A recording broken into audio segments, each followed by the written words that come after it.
எல்லாருக்கும் வணக்கம். என்னோடய பேர் வந்து Uday Prakash, UBR music composer. So வந்து மியூசிக் டைரக்ட் பண்ணிகிட்ருக்கேன் இந்த படத்துக்கு. இப்போ படம் பேர் வந்து மகாசேனா வந்து பார்த்திங்கன்னா வந்து 12 டிசம்பர் 12 உலகம் ஃபுல்லாக வந்து ரிலீஸ் ஆகுது, வேர்ல்டு வைட் ரிலீஸ் ஆகுது. இந்த படத்துக்கு நான் இசையமைப்பாளராக, அதாவது படத்தோட கம்ப்ளீட் பேக்ரவுண்ட் ஸ்கோர் ஃபுல்லாக வந்து நான் அந்த படத்துக்கு பண்ணியிருக்கேன். இந்த படத்தோட பாடல்கள் வந்து பிரவீன்குமார் அப்படிங்கிற என்னோட நண்பர் வந்து பண்ணியிருந்தார். அவர் இப்போ நம்ம கூட இல்லை, அவர் வந்து பாசிட்டிவாக இறந்துட்டாங்க.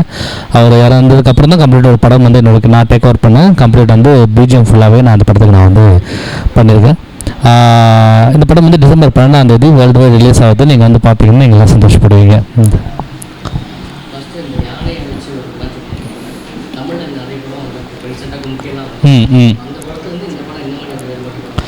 அதாவது நம்ம இப்போது யானையை மையமாக வச்சு வந்து எடுத்திருக்க படம் வந்து நிறைய பேர் அதை சொல்கிறாங்க, நம்ம அந்த இப்போ கும்கி மாதிரி இருக்குமா அப்படிலாம் கேட்குறாங்க.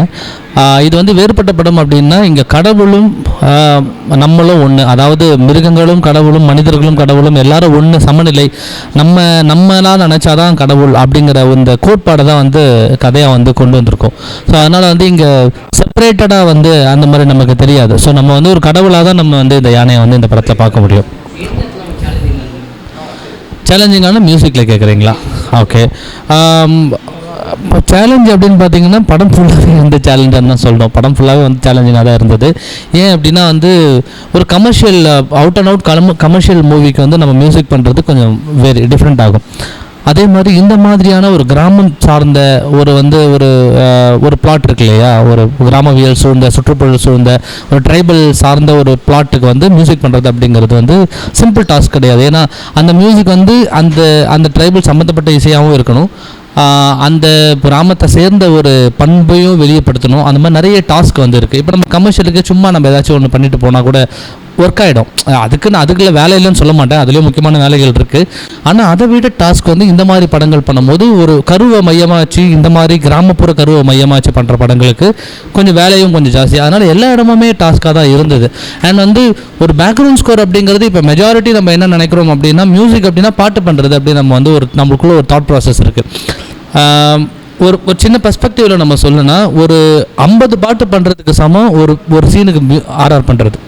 ஏன் அந்த ஆர்ஆர் ஏன் அவ்வளோ இம்பார்ட்டண்ட்டாக நம்ம பண்ணுறோம் அப்படின்னா, நீங்கள் ஜஸ்ட் கண்ணை மூடிட்டு நீங்கள் சவுண்டு கேட்டிங்கன்னா அந்த சவுண்டு உங்களுக்கு கதையை நரேட் பண்ணணும். அதுதான் வந்து ஆர்ஆரோட பெரிய ப்ளஸ்ஸு.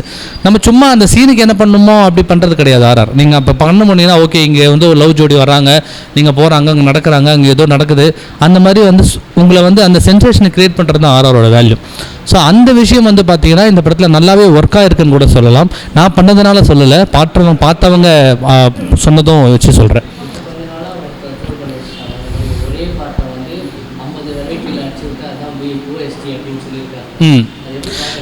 ஓகே. ஓஎஸ்டி அப்படின்னா நம்ம இப்போ வந்து ஒரிஜினல் சவுண்ட் ட்ராக்னு சொல்கிறோங்க. இது 2 விதமாகவும் எடுத்துக்கலாம். இப்போ இந்த சாங்குமே வந்து ஓஎஸ்டி தான், பாடல்களும் ஓஎஸ்டி தான். ஆர்ஆர் பிஜிஎம் போட்டிருக்க அந்த தீம் மியூசிக் அது எல்லாமே கூட ஓஎஸ்டி தான். இப்போ இதில் பார்த்தீங்கன்னா ஈச் கேரக்டர், அதாவது இப்போ விமல் சார் கேரக்டர் இருக்காங்க, அப்புறம் சிருஷ்டி மேம் கேரக்டர் இருக்காங்க, யோகி பாபு சார் கேரக்டர் இருக்கார், ஜான் விஜய் இருக்காங்க, கபீர் சார் இருக்கார். இவங்க எல்லாருக்குமே வந்து தனித்தனி பிஜிஎம் இருக்குது, தனித்தனி தீம்ஸ் இருக்குது. அந்த தீம் வந்து அவங்களுக்கு மட்டும்தான் ஸ்பெசிஃபைட் தீமாக இருக்குமே தவிர்த்து வேறு எந்த இடத்துலையுமே இருக்காது. அதை வச்சு கொஞ்சம் மாடுலேட் பண்ணி வேறு ஒரு சீனுக்கு பண்ணுறது கொஞ்சம் அந்த மாதிரிலாம் இல்லாமல் ஒருத்தருக்கு ஒரு பிஜிஎம்மாக தான் நாங்கள் இந்த படத்தில் ஒர்க் பண்ணியிருக்கோங்க. Thank you so much.